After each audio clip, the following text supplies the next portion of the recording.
Hello and welcome to MASHmouth, a podcast covering every single episode of the hit 1970s sitcom MASH. I'm Vanessa. And I'm Ethan.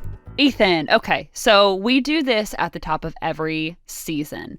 I wanted to ask you, what are some of the episodes that you would introduce someone to who's never seen an episode of MASH before? Okay, so obviously this is getting a little trickier as we're getting deeper into the show because we're not quite in that baby phase of we still have to introduce all the characters kind of thing. And I tried to differentiate that from my top 5 episodes of the last season. Mm-hmm. So I have a few additions really. But mine are OR, Rainbow Bridge, Alcoholics Unanimous, Adam's Rib, Private Charles Lamb, Bombed, and Payday. I feel like that kind of covers the spectrum of the show of having these more serious military-focused episodes while still being light and fun for the most part. Mm-hmm. I didn't want to include Abyssinia Henry or the aid station episode because I felt like those were a little too kind of serious, a little too full-on drama. Yes, I'm laughing at you because I can't wait for you to hear mine. Okay. Well, what are yours then? So it's interesting to me that did you pick only season 3 episodes? Oh yeah, I thought we were just doing season 3 episodes. No, we were doing all of them. Oh wow. Well, that's a little deep in the hedges now. I have to remember season 2 and 1. Yeah, I went back and looked at all the episodes. Okay, well, I'll hear your list and then Yeah, so mine might be a little bit more out there than yours, I guess. So mine are Yankee Doodle Doctor, Sometimes You Hear the Bullet, Deal Me Out, OR, Aid Station, and Payday. Okay. So I think that we had said previously you don't want to introduce someone to Sometimes You Hear the Bullet, but I feel like at this point... Well, now we're deep in it. Yeah, we're so deep in it. I think that Yankee Doodle Doctor is one that's so good from the first season. I really love that episode. I think it captures the heart of the early episodes, especially because it is so early on. And then the rest are ones that are maybe goofier, but also some that have that real hard-hitting MASH episode vibe to it, I guess. Mm-hmm. So that's me. Well, personally. I apologize. I misunderstood the assignment. It's okay. So I think from season 1, I would do Yankee Doodle Doctor and Tuttle is one you haven't mentioned. And yes, Sometimes You Hear the Bullet. And then season 2, I don't really remember offhand of what big ones would be. But I think the first episode from season 2, I don't remember the name offhand, was a good repilot kind of introduction. Maybe I'll edit in the names of these while I'm editing. Yeah. But the one where they think they're leaving, I think is a really good episode too. Oh, that's a really good one too. I like that one. That was the one where Trapper was just this isn't going to happen. This isn't going to happen. This isn't going to happen. That's a really good one. That was a really good one. I like that one too. Yeah, so it's so hard to kind of figure out which ones that you would show everybody or somebody who wouldn't know MASH at all. So yeah, this is always one of my favorite things to kind of think about and do. And if our listeners have any episodes that they would show someone who's never seen MASH before, please let us know because I'm always so curious. Mm-hmm. Okay, Ethan, so now that we've discussed what episodes from the past we would show someone who's never seen MASH, let's talk about this episode of MASH that you have actually never seen before today. Yeah, we're fully in new territory, which is very fun. That's so exciting. So in this episode, or episodes actually, because we are covering Welcome to Korea, part 1 and 2, Hawkeye rushes to say goodbye to Trapper after learning Trap got his orders to go home. Hawkeye and Radar meet Trapper's replacement, Captain BJ Hunnicut, and corrupt him, or save him, depending on how you look at it, before Frank can get his grubby little ferret paws on him. So Ethan, I'm so curious. What did you think about this episode? Okay, so obviously I am a babe in the woods watching this for the first time as you would in 1975, I think is when this roughly came out. And I have to say, that I really liked this set of episodes. I thought it was a great kind of reintroduction to the show, reintroduction to the characters, and I really like how they introduce BJ in these episodes, because it wasn't hacky. Like, it wasn't like overdone. It was just like, hey, here's a new guy, and we're gonna learn to like him a lot. And we'll get more into that like later on. But like, I think the worst thing a TV show can do is be like, hey, here's a new character, and you're gonna love him. Don't worry, he's the best. Where, you know, it's very clearly trying to fill the void of the missing characters. But this one, it's more of like, yes, Trapper's gone, and we miss him, but here's BJ, and we'll learn to like him as we go on. Yes, I haven't seen this episode in a while, so I was really blown away by how well the writers transitioned BJ into Trapper's role. And I don't even think necessarily that it's even a transition so much into BJ being Trapper. He is filling his shoes in a way, but he is such a distinct, different character from who Trapper is. So I really, really appreciated how well the writers did. And I think that having Hawkeye almost be kind of just blasé about BJ coming to the camp and being there, and having him so focused on Trapper and saying goodbye to Trapper while BJ is there, is such a good kind of, it feels so genuine and so realistic, and also just a very good kind of, like I said, transition into BJ kind of filling that role a little bit more. Yeah, definitely. I like that this allows Hawkeye, the character, to also miss Trapper. I feel like when you do this, like when a character leaves a show and you introduce like the replacement, I feel like the thing that a lot of people try to do is like, okay, don't feel sad, we have this new guy. And like the fact that this episode is entirely about like how devastated Hawkeye is that he is now missing Trapper and didn't even get to say goodbye to him, like makes it easier to accept that there is someone coming along, because really Hawkeye is like the audience here, where he's blindsided by Trapper leaving as much as like anybody watching the show and maybe not following the, you know, production secrets or whatever of, you know, Wayne Rogers leaving and being replaced and stuff like that. So he's upset and we're upset. But then, you know, over the course of the episode, he does come to be like, hey, this guy's all right. I can drink with him. I can hang out with him, you know? Yeah. Like I said, I think this episode was really, really well done. And I think that we should get into kind of the top of the episode, because we've said this previously, right? That all of the first episodes of the season are kind of like repiloting the whole series. But this one felt so specifically like a pilot for the rest of the series, because we have these major shifts in characters. You know, 2 main characters leaving the show and being replaced by 2 other main characters that you're going to see for the remainder of the series.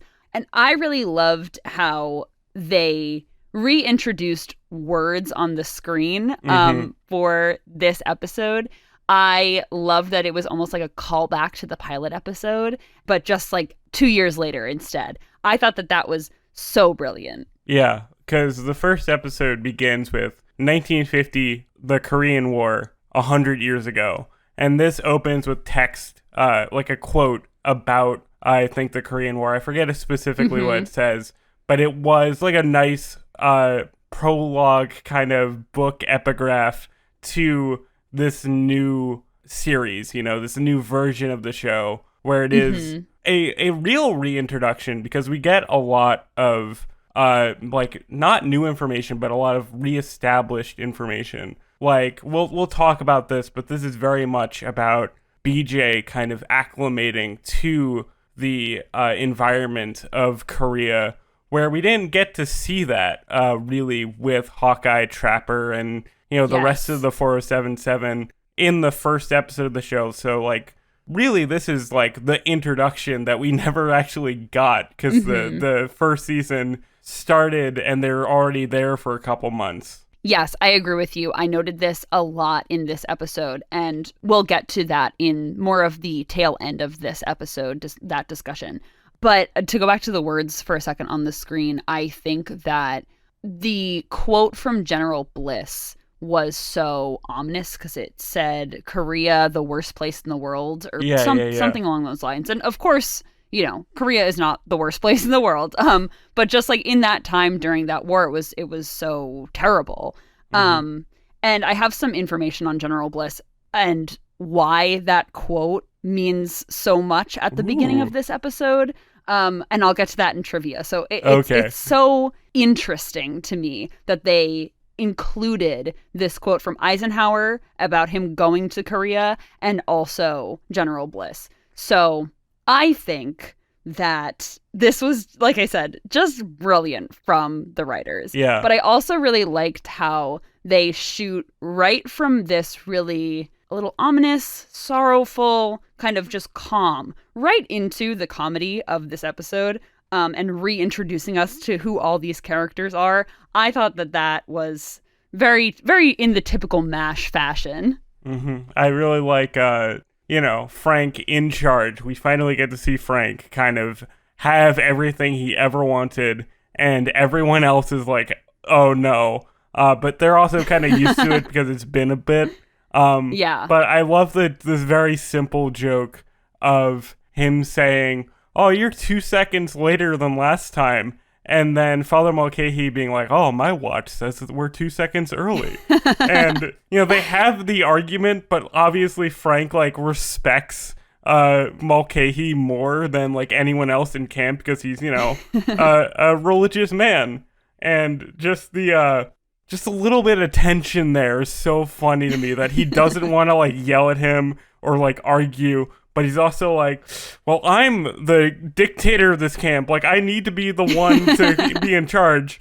It's a great reintroduction to the Frank, power-hungry dynamic, Yeah, and that's what I really liked about this, too. Everyone is kind of being introduced as their typical characters, so it feels very typical for us, but maybe somebody who has not seen the show before or is coming back to the show after a long time kind of gets that reestablishment that Frank is power hungry and tries to be regular army in his way, that Radar is just following orders of whoever is in command because of course he is doing everything that Frank asks him to do very, religiously basically.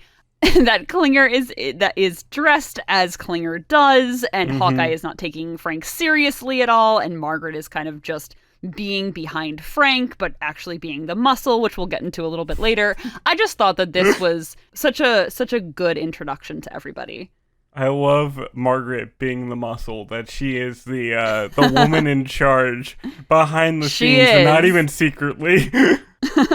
Yeah, we'll get into that a little bit later. But I also want to say that it took me a second to realize that these are all the characters that we have so far.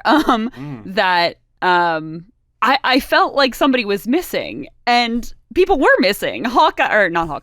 Trapper and Henry are not there. I was like, oh, this isn't introducing us all to these characters, but they're not there anymore.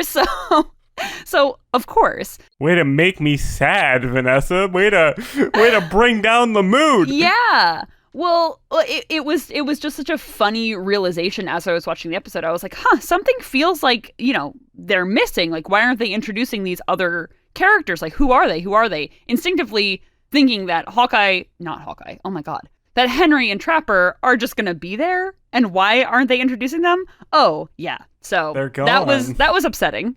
Yes. We'll get into this way down the road. I apologize if this is so jumping ahead. But another thing that I liked about this episode is that it didn't feel too busy. It wasn't trying to cram in both BJ and Colonel Potter, who will meet in an entirely different episode. Yes. This is kind of reintroducing the status quo, saying what the version of the show would be if Frank was in charge, introducing BJ, and then saving the new command for later. It wasn't overly concerned with jumping into what the new status quo will eventually be with Potter. Yeah, I think that because Trapper leaving the show was kind of a monumental thing. Not kind of, it really was. And having the introduction of BJ and having Frank take command and whatnot, I think that it would have been too busy if we had tried to introduce Colonel Potter as well. And we wouldn't have been able to have these like really great moments with BJ and kind of introducing who BJ was and this idea of war and stuff like that we get in the second part of this episode that we'll talk about.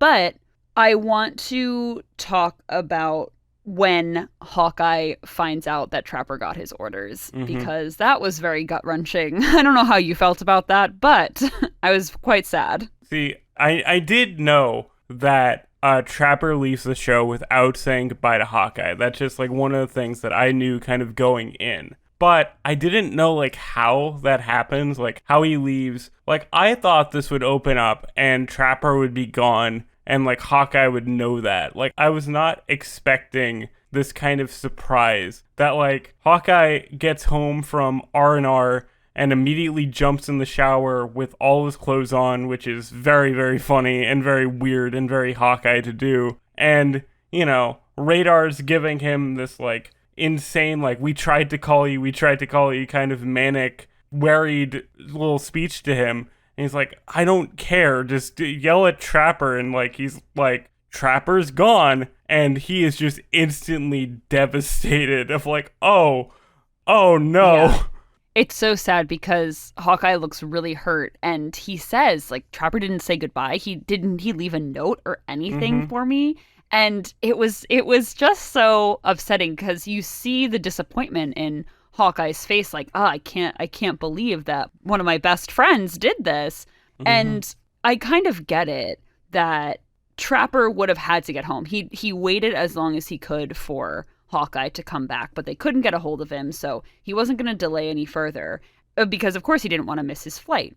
But I think that this kind of also comes back to what we were talking about in the finale of last season with Henry and Radar, that it's probably hard for them to admit that they are going to miss somebody from something that is so terrible that they're not supposed to miss at all. Yeah. The normal thing would be to have just like a singular focus, go home, and that's it, and deal with any emotions or like not deal with any emotions that they might have about missing that terrible place. So I do kind of get it, but I always hated that Trapper left without even writing a note. I hated that so much, and I felt like it was super out of character, but the more I think about it, I don't know if it was. I don't think necessarily that it was out of character for Trapper to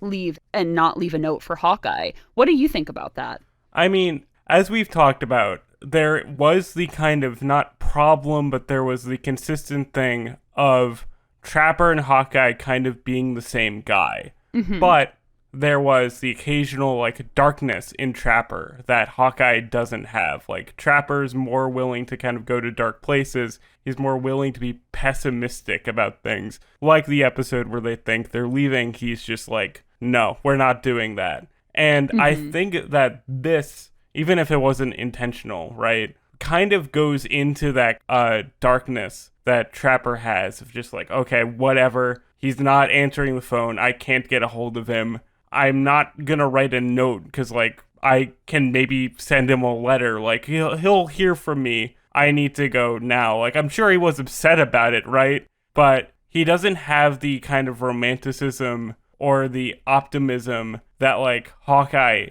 tends to have when it comes to leaving. Because he's already kind of been through the ringer before with them thinking he's leaving, or the one where he has an ulcer. So he probably was like, if I don't leave now, they're going to make me stay. So I'm just going to book it, which I think is very in character for him. Yeah, I think it's also, we have talked about this a little bit before too, in these subtle differences between Hawkeye and Trapper, that Hawkeye is this bachelor, he's unattached, like he has his, like his dad and his well, he's supposed to have a mom and a sister, but we'll establish that he doesn't. But so canonically, he has his dad back home, and Trapper has this whole life kind of back in his home. So I feel like it almost makes sense because Trapper has more of a grounded reality back home, while this is kind of Hawkeye's growing up moment where he is establishing those bonds, and it might feel stronger, I guess, for him than it necessarily would for someone like Trapper who has, family back home. Trapper's established. Hawkeye really isn't. Like, they use the bachelor thing to kind of more justify why he's sleazy towards women and kind of give him more of a pass than Trapper has, or most people on the base. But in this episode, like, he does mention to BJ that, like, he loves everybody there. Like, he cares about everybody there. Mainly because at this moment in his life, as a, like, call it 30-year-old single guy, like, these are his family. And Trapper has a family. So it obviously, would I prefer there to be like a final Trapper scene where he gets to say goodbye or like leaves a note that's like very funny and like very Trapper? Yes. But I think just as a like dramedy storytelling tool of having this really bittersweet ending to like one of our favorite characters in the show, I think it works because this is gonna like linger over the rest of the series and like give Hawkeye like some kind of, when the time comes for him to leave, he's gonna want to give this more finality to it. So I think it like works from a storytelling point. Like, yeah, it makes me upset, but I like that it makes me upset. I like how they weren't like super interested in making me happy. Yeah, I also think it's probably realistic too. I mean, I don't have any firsthand experience, of course, to back this up, and I'm not sure. I don't know for sure, but I would assume that your friends that you make in the service, you don't always get a chance to say goodbye to them. Maybe for reasons like we see in this episode.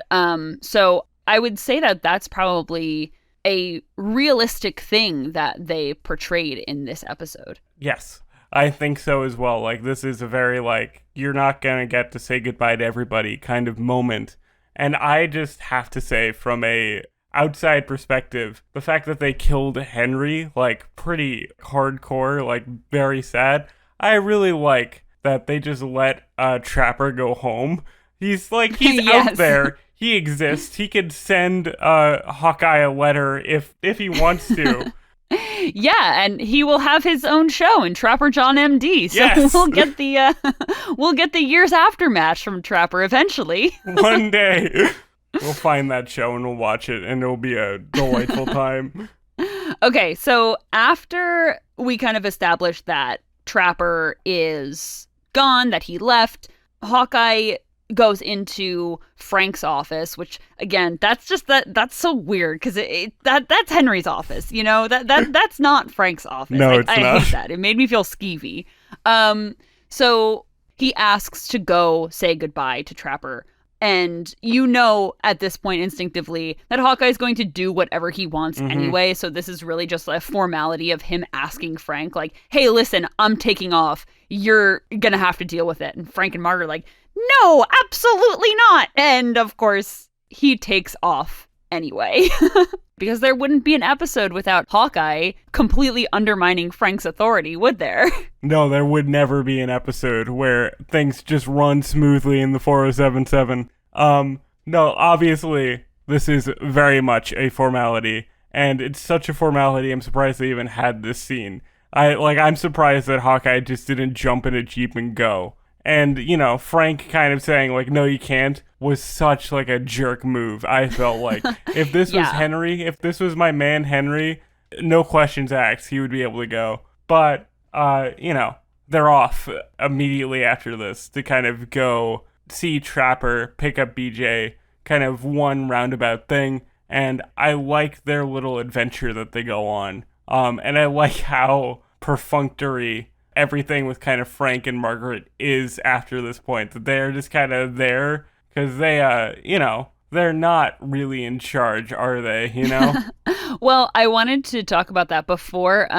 So before Hawkeye kind of hijacks Radar's Jeep to go pick up BJ, because that was kind of the pretense. Radar is supposed to be going to pick up BJ from the same place that Trapper is flying out from. So Hawkeye kind of hijacks Radar's Jeep and goes on this to go on this adventure. But before we get to that, I just thought that it was really interesting and kind of deliberate, this scene right before Hawkeye bursts into Frank's office, of the plaque on the desk reading Frank Burns, commanding officer, and then having Margaret sit there and just doing all the paperwork and being like the actual commanding officer of the camp, while Frank is kind of just bitching about everybody and kind of just going off and being silly and goofy, while Margaret is doing the actual work. I loved that, and I thought that it was something that, again, that we had talked about last season, that this is the closest Margaret's going to get to like actually being the commanding officer, even though she's much more qualified than Frank to do it. But this is like really her only opportunity, and she is very much clearly taking that opportunity to be the commanding officer. Yes. Like I said a bit earlier, I really like that she is the woman behind the scenes, but it's not even a secret thing. Like everyone knows that Margaret is the one in charge. Even Frank, to, the extent that Frank can be self-aware of these things, he's like, come on, ever since I became commanding officer, you haven't let me do anything, which is such a great, little kid temper tantrum line read from Larry Linville. He's very good in this episode, I thought Larry was. He's so funny. But yeah, I like Margaret kind of grasping the power, because that's what Frank is there for. He's, a hollow man who she can puppet around when she wants to. Yeah. So it was so on the nose with that scene with that line of Frank saying, "Oh, since I became commanding officer, you never let me do anything." Like, of course.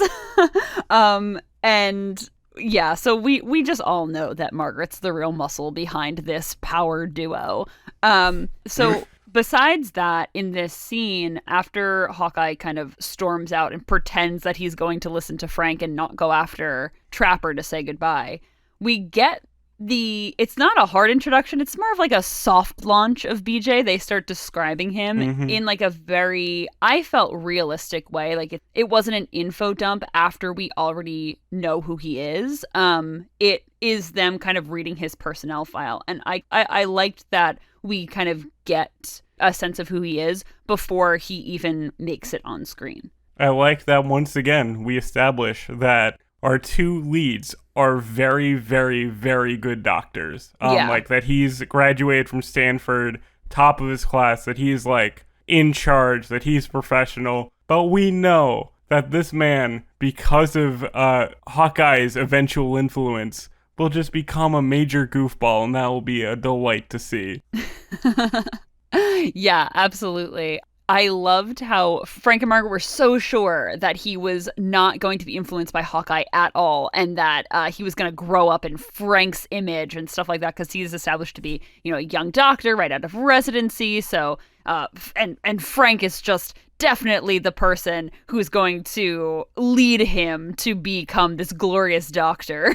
I mean, obviously the cards were stacked against Frank and Margaret from the very beginning, because Hawkeye is going on this adventure to meet BJ. He's intending to meet Trapper, but he's gonna be the first one to intercept and kind of lay the land of how the 4077 operates. And I really liked this whole kind of little saga that we get on the way to and back from this, I guess, deport station. I don't know what it's called. But where Trapper leaves and where BJ lands. I like that they run into some trouble. There's a guard outposted there, and for no good reason, Hawkeye is like, oh yeah, I'm transporting Radar, who's very, very sick, to this place. Don't worry about it. Even though I'm sure they could just say, hey, we're picking up a guy from, we're bringing him back to our MASH unit. That was kind of funny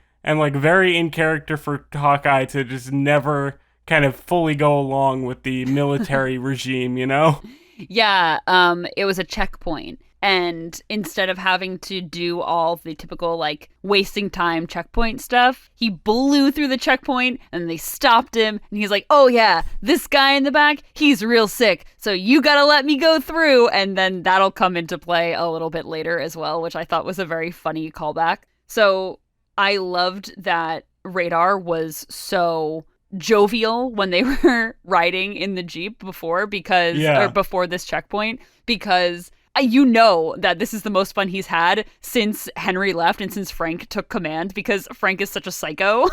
He gets to finally experience that Hawkeye kind of jovial, fun times that we're accustomed to, but maybe we're lacking in the last couple months in between seasons, or couple weeks. I can't imagine it's been that long. But the little checkpoint adventure is great. And then we get to the outpost, or whatever it's called, like where BJ is. And I really like how casual this introduction of BJ is, and that Hawkeye doesn't even really acknowledge him at first, that he is so focused on Trapper that he's like, I missed him by 10 lousy minutes. I feel is very iconic. I feel like I've seen that a lot. What did you think, as someone who has seen a lot of BJ at his sort of reintroduction to the show? So, yeah, oh my gosh, I love BJ so much, because first, Hawkeye realizes that he missed Trapper, like you said, by 10 lousy minutes. He took off 10 minutes before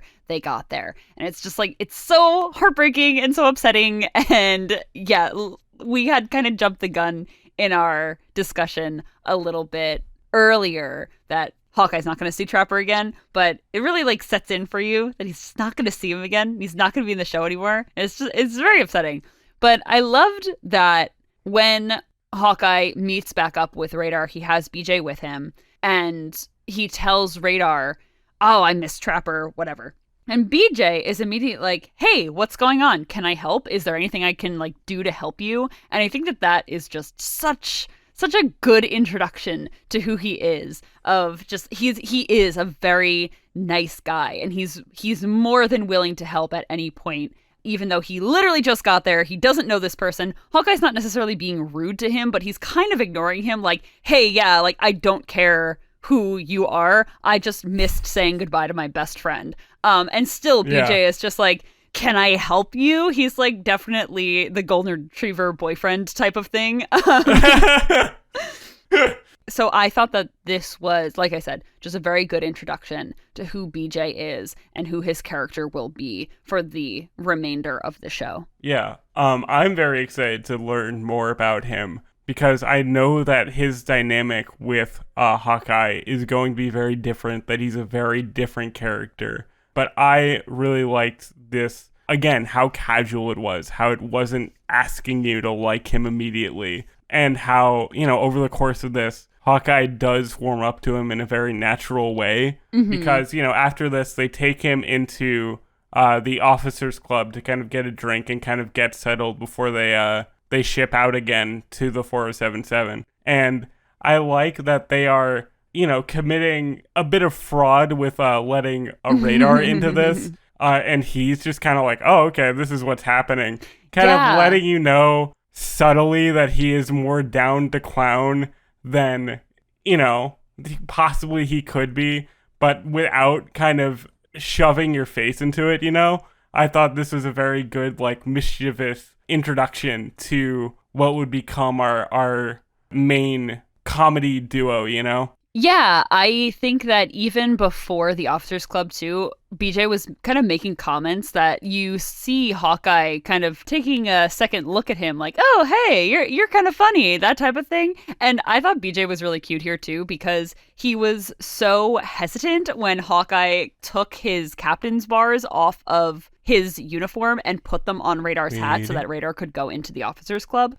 But he was so like, maybe we shouldn't be doing this. Aren't we going to get in trouble? But he still just goes along with whatever Hawkeye says, because he's like, well, I'm new here. This guy clearly knows what he's doing. So I really liked that. And like you said, it was more of a subtlety that BJ was going to be on Hawkeye's side rather than Frank and Margaret's side.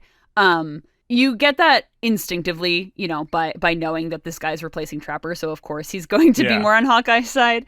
But I thought that it was also interesting. He calls his basic training and whatnot indoctrination. And I thought that was also, I thought that was also a very subtle way of introducing what he thinks about the war as well and the war effort. I thought that was a very brilliant, very hushed way to indicate to the audience who BJ is. There's a lot of really great subtlety, I think, within this introduction, how this is him acclimating to Korea. Like, we'll talk about it very shortly, but I loved him adjusting to the on-the-fly kind of doctoring that they have to do in this very hectic environment, how they throw him into the action kind of immediately and show that he is someone who will adjust to it, but also someone who, isn't quite with the army vibe and, has the capacity to joke with Hawkeye, Yeah, definitely. I thought that it was in this scene in the Officers Club too, you get that first kind of taste that,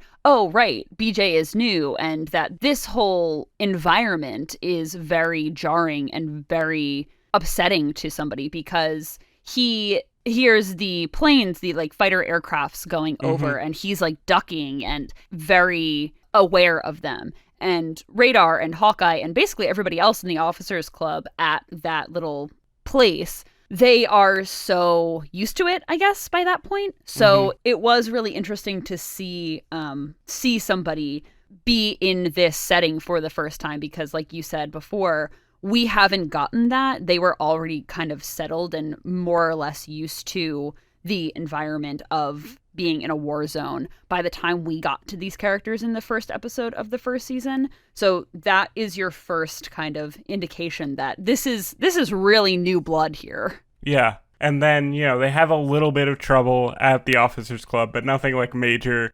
Just a guy comes up to Radar and it's oh, what's going on here? But then when they leave, their Jeep, for no reason that I could discern, was stolen. So they have to steal their own Jeep from a general. And again, very subtle indication that BJ is okay, whatever, man. I'll roll with throwing some regulations to the wind. Let's just get out of here. Yeah, let's steal a Jeep.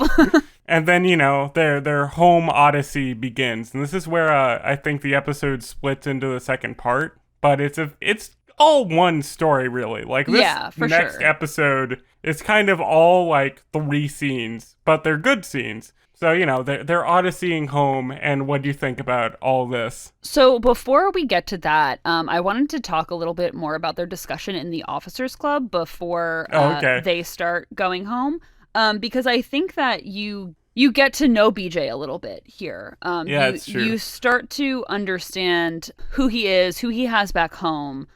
Even with how Hawkeye handles the Colonel and not liking the fact that there's this new rank that allows this corporal captain to be in the Officers Club and whatnot, BJ is just playing along with it, right?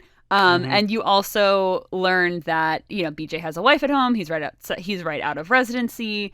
And that he has a freshly born kid. Yeah, he has a daughter. And I can't wait for him to speak more about that in further episodes because it warms my heart so much. I know that the dynamic between Hawkeye and BJ is very different than the dynamic between Hawkeye and Trapper, largely because BJ apparently is a faithful man. He loves his wife. He's not going on these escapades to fraternize with nurses, stuff like that. And I like that this establishes very clearly that he has a home life that he was taken away from, that he has a freshly born daughter that he can, no longer see and no longer love, at least, at home. And I like that, again, it's not hitting you over the head of saying oh, look how different this guy is, but it is establishing these very core character traits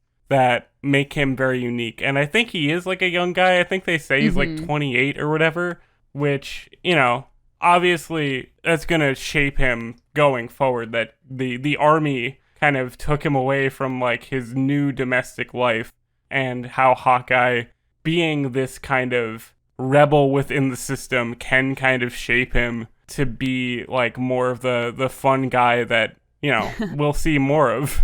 Yeah, I thought it was also interesting in terms of we didn't really get the acclimation period of all the characters that we knew through seasons 1 through 3. And we're kind of getting BJ's backstory about how he found out that he was going to be going to Korea. And I thought that was super interesting because, we hadn't known that with all the other characters. Like, we didn't know how Hawkeye and Margaret and Frank all knew that they were coming to Korea and what that experience was like for them. So we get that with BJ, and I think that was just notable and pretty interesting. Yes. One thing that I did want to mention in terms of being like a repilot kind of reintroduction to the show as a whole is that I like that Hawkeye explains his nickname to BJ because that is something that like was mentioned offhandedly in like one episode beforehand. But this time, he fully is like, well, my dad loves Last Mohican, stuff like that. Stuff that, like, we know from, like, years of context of, like, having the show. But something that was never fully explained or never fully introduced within the first season is just brought up here like a proper, like, character introduction that you would have in the first episode of a show. Yeah, and speaking of that, too, I thought that it was really interesting to establish like what kind of work they do at the 4077 too, that they do meatball surgery, that the hours are really grueling, but that they have a great success rate. And even what Hawkeye says prior to this of just like, oh, you'll learn quickly that everything insane is normal or something along those lines. I think that was a really good reintroduction of the kind of vibes that you'll get from the MASH unit and the work that they have to do and stuff like that. And I keep hinting at it, but like I said, that makes the General Bliss quote in the beginning so much more impactful and meaningful when he's talking about the kind of work that they do. So I think that in general, I really liked this Officers Club scene because I think that you get so much out of it. Yeah. And then we get to see the work that they do because on their way home, we run into a couple different like roadblocks, which put BJ to the test and kind of fully introduce him to the very stressful and hectic environment that like working an active war zone is, where they come across this family who want to tend to the fields, like tend to their farm, but there's a lot of landmines in that area. So they have the daughters of the family like kind of test for landmines, which is insane. And Hawkeye's like, please don't do that. Like he's screaming at them to get out of the field. And then one explodes. And I like this as well, that I think a lesser show would have made BJ kind of be the hero here and have him go out into the minefield and like rescue this girl. But he's watching as Radar does this, and I thought this was great because one, it establishes a lot for Radar that like in times of crisis he will step up to be this brave guy even if he doesn't quite realize it at the time. And it is kind of a realistic thing of a guy who's new to this place is going to be more scared than jump into like Captain America mode of being like a cool army hero guy, you know? Yeah, definitely. I thought that I literally got chills when Radar ran into that field. I was like, oh my God. Because I actually had forgotten that happened. That was truly insane that he did that. And I think that it was like a piece of commentary as well that these people had so little to rely on for food-wise and money-wise that it was just this cow that their children, I don't want to say meant less, but it would just be more detrimental to lose that cow at that point in time than to lose one of their daughters. And I think that is something that is so uniquely MASH, I think, about this episode. It's so harrowing to think about. And then, of course, to have BJ see it like in real time for the first time, and Hawkeye and Radar kind of just being so used to it but still angry about it. It was a very well done scene, and it happened so quickly. There's a lot of great contrast with this whole journey home section between the way BJ will react to things and the way that Hawkeye and Radar are kind of used to everything. But, Hawkeye and Radar are still affected by it, but they are more used to it and more like, okay, this is the world we live in, where BJ literally has just come in and he is like, what is this? This is insane. Yeah. Like his reaction to the hospital of being like really run down and like not up to snuff. He's like, oh, is every hospital like that? And they're like, yeah, it's unfortunate. Yeah. And speaking of that too, I thought it was interesting because we get a little scene cut in with Frank and Margaret. It was kind of throwaway, not like super important to the plot, but there was this scene where they're taking the wounded girl because the landmine does blow up, and that's when Radar, runs to get her. They take her to this hospital. The scene where they're coming back from the hospital and BJ says that, right before that, Frank has this voiceover scene and he says how lucky that they are to be serving in the Korean War and to be part of the military and whatnot. And I just thought that it was really interesting to have this type of juxtaposition between what these Korean people have to go through and then in the scenes coming up as well of really just terrible conditions and the being in a war-torn country, and then also what the soldiers have to go through and what these doctors have to go through, and then Frank saying, oh, it's really a privilege to be here. It's such a privilege and stuff like that. And I think that's our first for this season. That's our first piece of military commentary. And I really thought that it was well done from what we had just seen with that family, and then what's coming up with these Korean guerrillas. That was it was quick, but it was really interesting. Yeah, that was this scene where they are shot at from Koreans kind of hiding away in like the forest or whatever. This was so stressful because they're being shot at and they have no protection, and they have to change the tire of the Jeep that they're on, and it's insane. Like any other show, like if this was, not a sitcom, if this was a movie, they literally all could get like shot in the head and just die. Like there was no protection. Yeah. It was wild to see, and it was great contrast with Frank's, playing army man kind of vibe, like kind of at that safe distance of like, I'm the army man, but he's only ever in this relatively safe environment of the MASH unit where Hawkeye and everyone else are more out there, and he's espousing the greatness of, the war, and they have to live in it. It's one thing that didn't like hit you over the head. It's not overdone, but it is great. I'm glad that you brought up that point specifically, because that's some great like writing, editing kind of fusion together. And, obviously they're laying it on a bit thick of like the dangers of Korea, but I think it's all very important to kind of introduce BJ to the world. And I like that Radar is like, after they get the Jeep fixed, he has to like stop the Jeep. Radar has to stop and get like the jack because he's like, this is a general's jack. Very in character for Radar being, not an army brat, but more willing to submit to like, the army's important. And how everyone else is like, just leave it. There was some good comedy, commentary, drama mix going on in this whole thing. Yeah, just the straight irony of Frank being like, yeah, it's a privilege while they're getting shot at. Just pretty much sums it up. So right after that, too, they're out of danger for about 3 seconds. And then they come across a kind of a battalion of soldiers kind of just making their way. And I don't know if you noticed it, but this is the first time that Hawkeye says, hey, anybody from Maine here? So This now is Hawkeye being from Maine. I didn't notice that. I picked up on the other, I think BJ, where does BJ say he's from? California. I forget. Okay, but I noticed that. I did not register in my brain of like, oh yeah, now he's from good old Crab Cove, Maine or whatever. Or Crab Apple Cove, I apologize. But yeah, this scene's intense. What do you think about all this? So, it was a lot. For For sure, it was a lot. And this is, like we said before, this is really where you get that BJ is so new to this.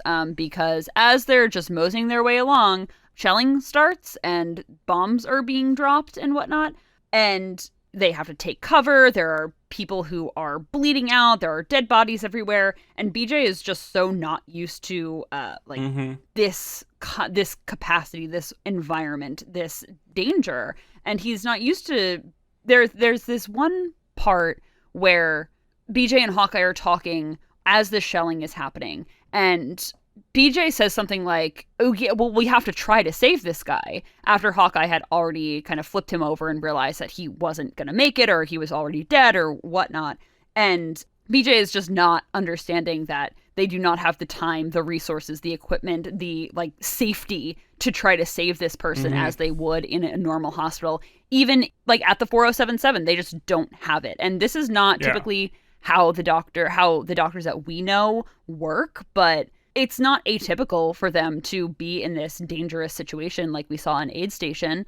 And I think that it was just so realistic for him to roll this guy over to be like, I'm going to save him, and then see how he's torn up and just bloody and probably either dead or close to dead, and then go and just vomit. I thought that was just such a real reaction to what he was seeing if he was in that situation for real. And how Radar kind of taps Hawkeye on the shoulder and says, hey, you have to go deal with him because he's gonna have a freak out. I really liked that BJ threw up at this point. I felt like that was, especially for the time, not something you really see on TV. I feel like you don't see people throw up in just not disgust, but there's a lot going on of sensory overload of needing to just purge something out of you. It was a little on the nose of him being stressed out, but that is what happens. And it was a great point to just fully summarize that this is a terrifying environment that he's being thrown into wholeheartedly. And it was a great way to have us be like, okay, this is a normal guy. He's like us, the audience. He will learn this environment, and he has Hawkeye to guide him through at this point, with him kind of helping out. And speaking of that too, I think that the writers took the opportunity of this introduction of BJ to remind the audience how terrible war is. We were kind of far out from the Korean War and even the Vietnam War at this point. Not too far. I shouldn't say too far out from the Vietnam War. But I know culturally, a lot of things were uncovered at this point about the Vietnam War. So I think that the writers took this opportunity to really remind people what people who fought in Korea and Vietnam and any other wars really had to go through, and how terrifying and how ill-equipped they were mentally, emotionally, to kind of have to be thrown into that, and how realistic it probably was that on someone's first day they're being shot at, they're being in the middle of a minefield, they're experiencing shelling. I thought that was just so good for the writers to kind of constantly always be reestablishing to the audience, hey, this is what these people went through. A great repilot to the show. This is a great introduction to what the show is, how they handle things, even seeing how bloody and explosive everything actually is on a half-hour comedy budget. To see this much blood and pyrotechnics, clearly they're spending the money where they need to spend it. And I imagine showing this, right, that is something very unique for the time. Yeah, definitely. One more thing about this as well, I really liked Hawkeye's line. He says to BJ after he kind of composes himself and pulls himself together and starts working again, Hawkeye says to BJ, the worst part is you'll get used to all of this. Oh, yeah. And I thought that was really interesting because BJ's reaction to seeing this kind of carnage and whatnot is the normal reaction. And it's not normal for them to be so numb and used to it. And that's kind of the scary part of all of it. And I just thought that put like such a good point on this scene. And then we kind of get the funny version of getting used to it with the next scene, which I thought was like a great counterpoint, where they go to this bar. I don't know if it's Rosie's bar. Because it is Rosie's bar. Oh, is it? Okay. But the next scene, they're in this bar to blow off steam, get a drink, and there's these two guys having the most over-the-top comedic brawl of all time, like throwing themselves through the entire restaurant, through the entire establishment, through the table that Hawkeye, Radar, and BJ are sitting at. And Radar and Hawkeye don't even flinch. Like, they don't even notice or even care until it's literally through their table. And Hawkeye makes like an offhanded joke about it. But the entire time, Mr. BJ is incredibly bewildered. Like, this is insane. What is going on? Am I going to die? And they don't even care, which is just a great comedy counterpoint to how real and stressful the other scene was. That, you know, everything is stressful, but everything, you get used to it. And it's just a funny way to demonstrate that fully without kind of crossing the line, you know, without saying it too much. I thought it was really great. Yeah, I liked how they kind of just let the visuals of the scene do its job, where they didn't even make a comment of just like, oh yeah, that happens all the time, or oh, you'll get used to that, because they had kind of already established that in the prior scene. I thought that was really well done. I think I mentioned this before too. This line that Hawkeye has in Rosie's bar when he says, oh, well, like, I feel closer to the people at the 4077 more so than anybody else, or more so than I ever will again. And I felt like that was kind of wrapping up Hawkeye's feelings about I shouldn't say losing, but having Trapper not say goodbye and whatnot, that Hawkeye feels this very close, tight connection to the people that he's sharing these experiences with, and that is just, to me, indication of who Hawkeye is as a character, and what he'll be establishing with BJ as well. So I really liked that. And I like that he only ever finally really warms up to BJ once they're finally like all good and drunk. I thought that was very funny and like very you know, like a man thing to do, of like, all right, you're all right. Like, if I could drink with you, you're all right. Yeah, it was really funny. I definitely really liked that it was solidified to Hawkeye and the audience that BJ was gonna be, he was gonna be all right. He's pretty cool. Yeah. That he might be willing to follow the rules a little bit more than Trapper or even Hawkeye are at this point in time. But that he is very squarely on Hawkeye's side of, you know, understanding that you're gonna have to survive this in any way that you can.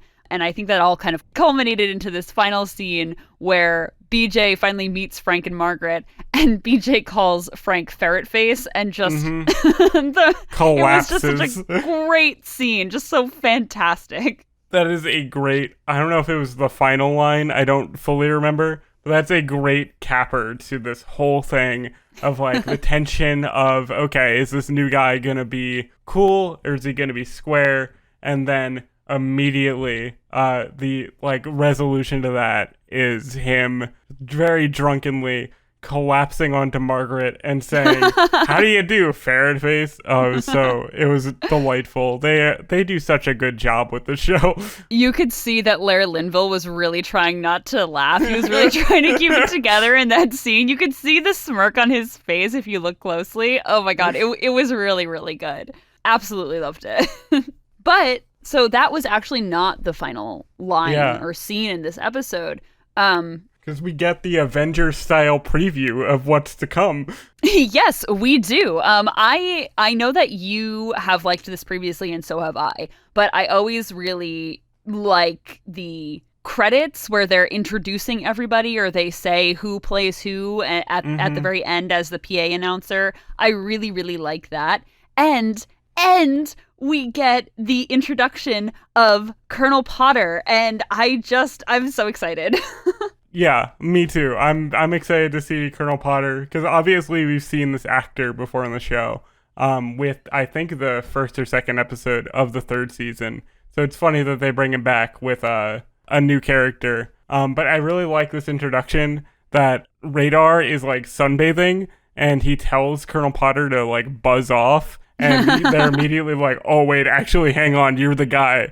Very funny way to bring it in. And it's, a glimpse into the future, because that's actually a scene from the next episode, I think. And yeah, you're right. The PA announcement being like, we have some new additions, new permanent additions to the 4077 was great. And just, again, big pilot energy, big, here's the show, here's the status quo, here's how things are new. Just everybody get used to this new vibe was pretty great. Yeah, and I kind of like how it ended on that cliffhanger with Colonel Potter, too, of just like, uh-oh. The PA announcer says that Harry Morgan is going to be Colonel Sherman Potter and that he is a regular army. So immediately you tense up. You're like, uh-oh, what is that going to mean for these goofballs? So I'm so excited to get to that episode. I think that that's going to be a really fun one to talk about. And I cannot wait to hear what you think about Colonel Potter. I'm very excited too. I feel like I'm going to like him a lot. He seems like my kind of humor from the little bit that I've seen of him. Yeah, me too. Okay. So I know this wasn't like super line heavy, but did you have any favorite lines from this episode? Either part 1 or 2. Yes, I just did lines from both 1 and 2, but I have a good few lines here. I really liked the scene after the Jeep gets stolen that Radar's freaking out because he's the one who checked it out. And he says, listen, I'm responsible. I signed that Jeep out. I'll have to pay for it. And I'm poor. Was so funny. Oh my God. Speaking of which, how funny is it that Radar is so concerned about this Jeep that he might have to pay for when he sent a Jeep home in parts? Do you think that he could just get his family to disassemble the Jeep that he sent and then just send it back in parts and then it'll just cancel each other out? That would be incredible. That would be such a great esoteric payoff to that joke in one episode that we'll never let go of. And I love how it ties kind of into the end of, we didn't mention this, but at the end of the episode, Frank is like charged with stealing the Jeep, and maybe that's why a new commanding officer comes in. Hey, think about that. Maybe. So I have to mention this one line that I feel like is so, I don't know if it's iconic, but it's iconic to me because I knew it was coming. When Frank is yelling at Klinger when he's having everybody be in formation the first part of the first episode, and he says, oh, Klinger, why are you wearing that hat or whatever? And Klinger goes, it's spring, sir. Just like very like, duh, Frank, it's spring. Of course I'm wearing this hat. I also really loved when Hawkeye and BJ are introduced to each other and they're learning about each other. And BJ says, oh, are you married? And Hawkeye goes, someone's going to have to get me pregnant first. Like, okay. It's a very good Hawkeye line. With Klinger, one line that I loved from him that is kind of the follow-up to the it's springtime, sir, was Frank says, Klinger, what are those earrings doing in your ears? And he just responds, hanging there, sir. So funny. I love how literal this man is. I know. He's just like, well, what you see is what you get. So, Vanessa, in this brand new season, do you have any trivia for us? Yes, I do. So, like I mentioned, there was a quote from General Raymond Bliss in the beginning, so I have some trivia about him. Right. So, Bliss served in the Army from 1913 until his retirement in 1951 and was a military surgeon. From 1947 to 1951, he served as the Surgeon General for the U.S. Army. And Bliss was responsible for assessing the needs of the Army Medical Department during the Korean War, and he encouraged the idea of using helicopters for medevac and brought surgeons in from the civilian sector to train them in the ways of what we hear on MASH all the time as meatball surgery, that type of thing. And his methods for the medical department of the Army were what resulted in the lowest death rates of any war in American history at that time between World War I and World War II. So I just thought it was really interesting that the showrunners put that quote from him in the beginning of this episode because he was such an integral reason as to why these civilian doctors were in the army in the first place and why they were able to save so many people fighting in the war at the time. So I thought that was just really interesting. That adds a lot of like authenticity and integrity to the show. Like it shows that these guys kind of know what they're talking about in terms of like the medical military history. So that is really cool because I feel like that's a really obscure person within the history of the army. If you're not into this kind of hospital stuff, you wouldn't know who that guy is. Yeah, I couldn't even really find a lot of sources on him when I was looking him up because, of course, as soon as I saw the quote from him, I immediately Googled him. And there's not too many sources on him, so I thought that was just a really interesting addition to this episode. Yeah. And so I know that it was talked about and featured in this episode a little bit with guerrilla warfare, and I'm going to put some links for further information to guerrilla warfare in the Korean and Vietnam War for further reading for anyone who's interested. But this trivia section is going to be too long if I include it in this part right here. So I know it'll come up in further episodes, so we'll cover it more in depth there. Okay. And I have some trivia on Wayne Rogers as Trapper John McIntyre because, unfortunately, we will not be seeing him for any more of the show. So I figured this is a good time as any to give us a little lowdown on Trapper John. Now this is what I'm excited to hear. Please enlighten me with the Wayne Rogers trivia. Okay. So, Wayne Rogers was born William Wayne McMillan Rogers III in Birmingham, Alabama. After graduating from high school in Tennessee, Rogers went to Princeton University, which of course he did, because why wouldn't you want to go to college in the great state of New Jersey? It's a good school. It is. And he got his degree in history. After college, Rogers joined the U.S. Navy and had plans to go to Harvard Law School before becoming an actor. So again, a man of my heart wanting to go to law school. That's a wild swing. How do you get a degree in history? Go from I want to be a lawyer to be like, no, I have the acting gene within me.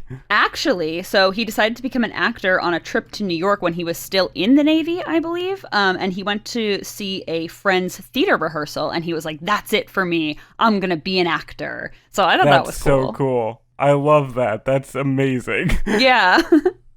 During his early career before MASH, he did a lot of guest spots on popular TV shows at the time, including Gunsmoke and Gomer Pyle, like in the 60s era.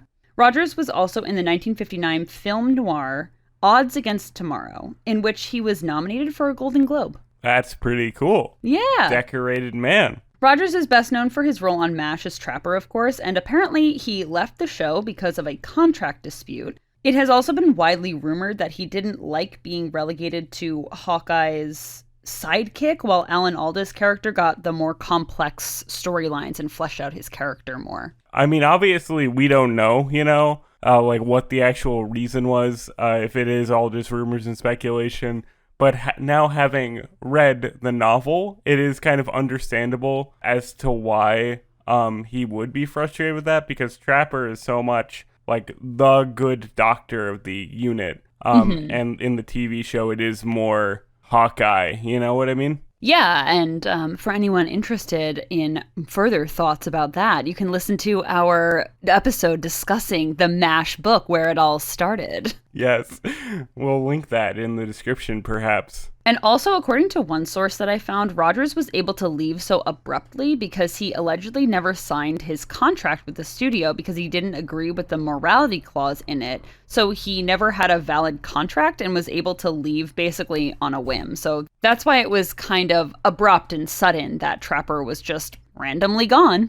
That's kind of insane. I'm surprised he was allowed to do that from a legal perspective. Yeah, I'll link the video to the source that I got that from. I can't say that it's 100% correct, but I thought that was pretty interesting. Yeah. So after his role in MASH, Rogers was in several other TV shows, including City of Angels, in which he was the main character, and he was also the star in another show called House Calls, in which he played another doctor, and this was probably his best-known role outside of Trapper John. And he also guest starred in 5 episodes of Murder, She Wrote. Oh, we love Murder, She Wrote.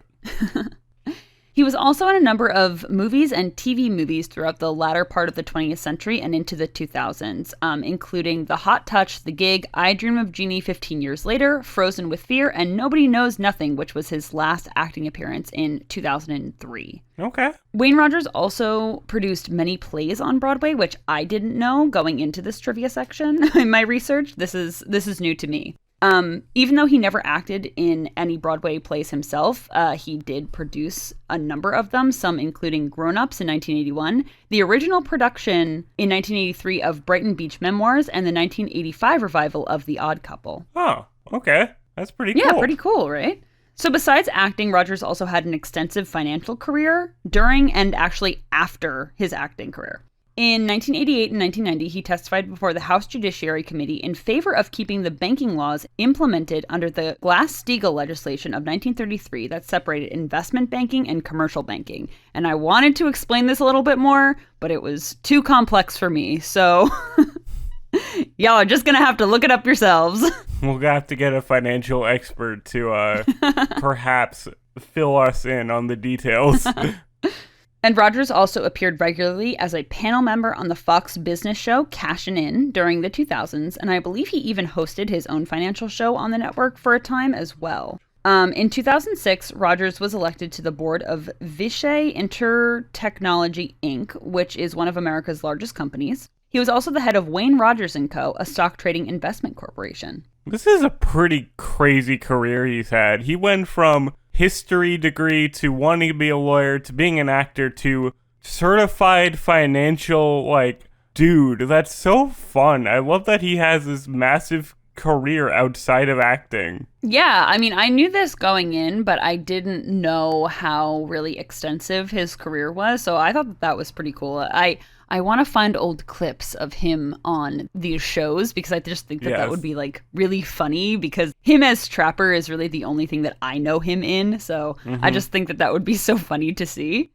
Trapper giving you financial advice would be quite the time. Exactly. Rogers received a star on the Hollywood Walk of Fame in 2005. And unfortunately, Rogers passed away in Los Angeles, California on December 31st, 2015 due to complications from pneumonia. But this man had an amazing, extensive career, and I'm so glad that I got to research his life for this trivia section. Yeah, I'm gonna miss him, man. I like Trapper a lot. I mean, I'm excited to discover, the character of BJ, but man, I do like the Trapper-Hawkeye dynamic. Yeah, there is definitely something about that dynamic that is just so classic and good and MASH-like that I will for sure miss. I do love the Trapper episodes. I love BJ's character so much, but I will for sure miss Trapper. But speaking of BJ, I do have some trivia also about Mike Farrell as Captain BJ Hunnicut. Are you ready for this, Ethan? Yes, I am. Tell me everything. Okay, so Michael Joseph Farrell Jr. was born in 1939 in St. Paul, Minnesota, and grew up in Hollywood, California.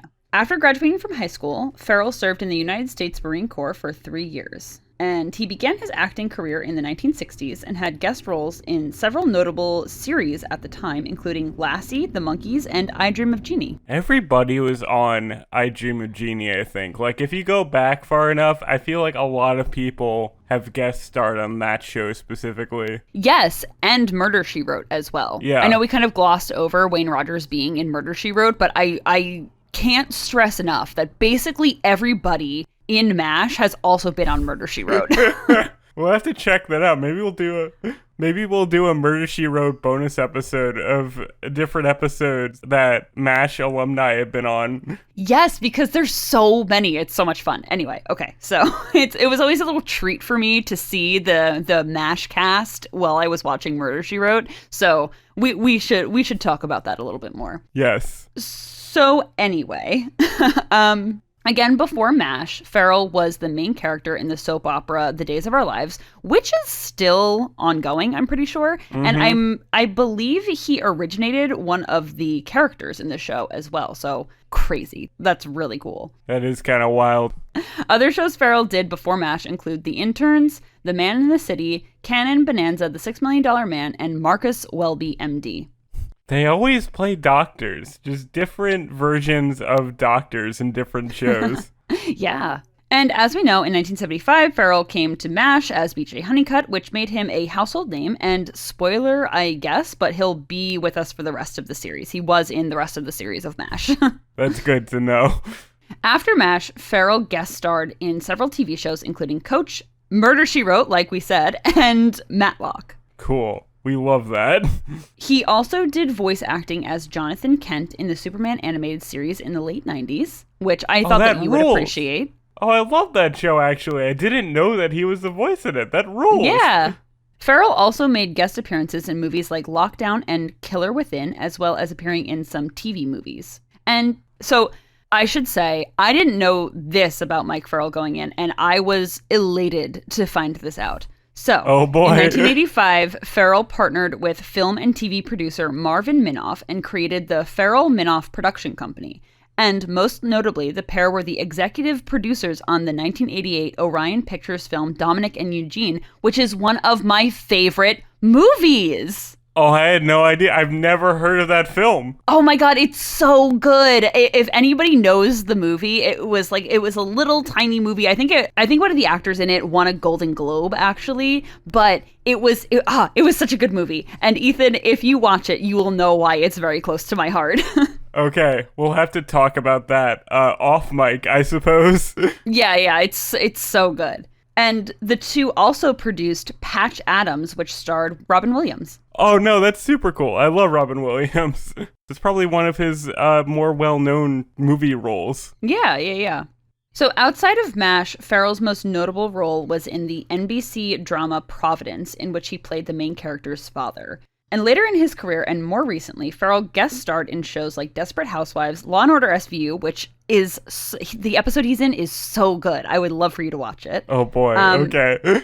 He was also in Supernatural, American Crime Story, and most recently in 2019, he was in 2 episodes of NCIS. Wow, he's very active. Well, maybe not very active, but fairly active in like modern TV shows. That's kind of fun to see. Yeah. Like I said, anytime that he pops up in like a guest spot on a 2000s show that I like, I'm always very, very into it. That's super fun.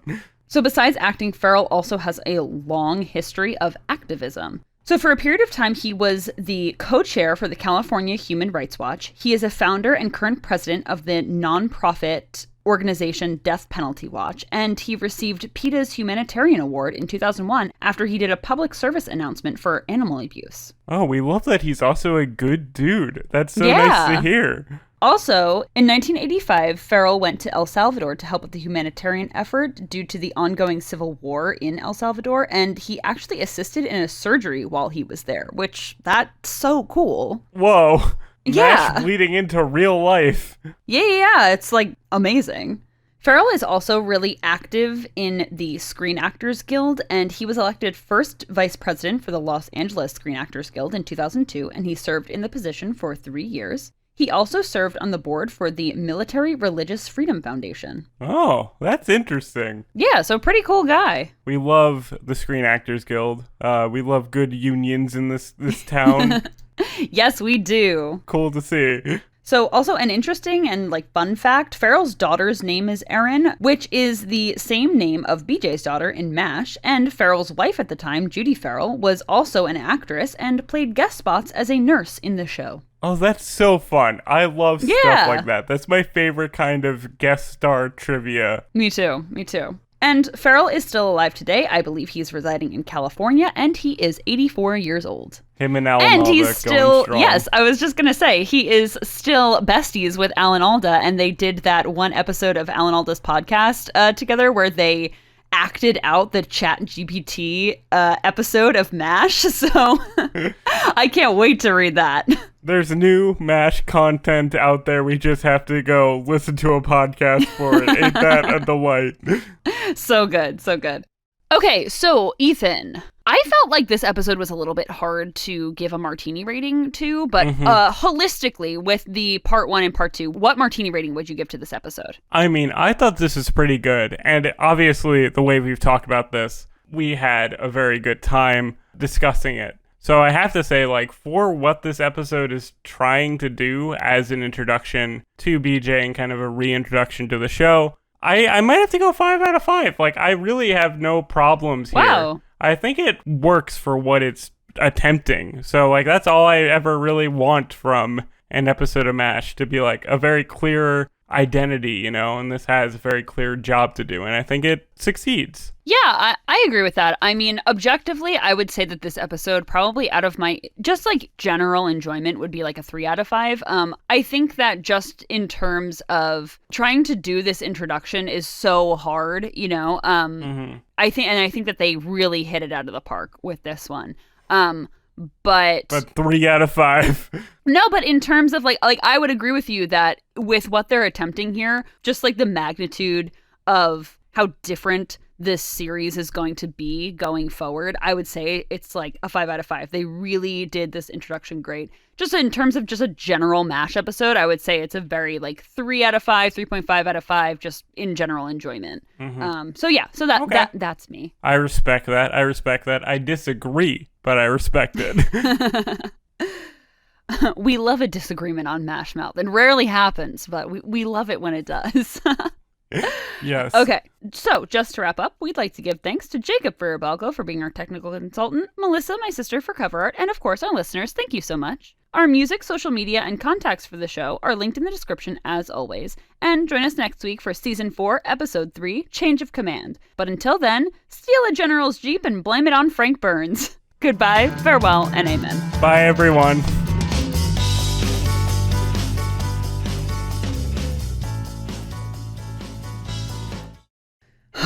Okay. So much. So much. Okay. This is why I couldn't do Harry Morgan, because Harry Morgan also had a very extensive career, and I was like, I can't do another extensive career deep dive into these people.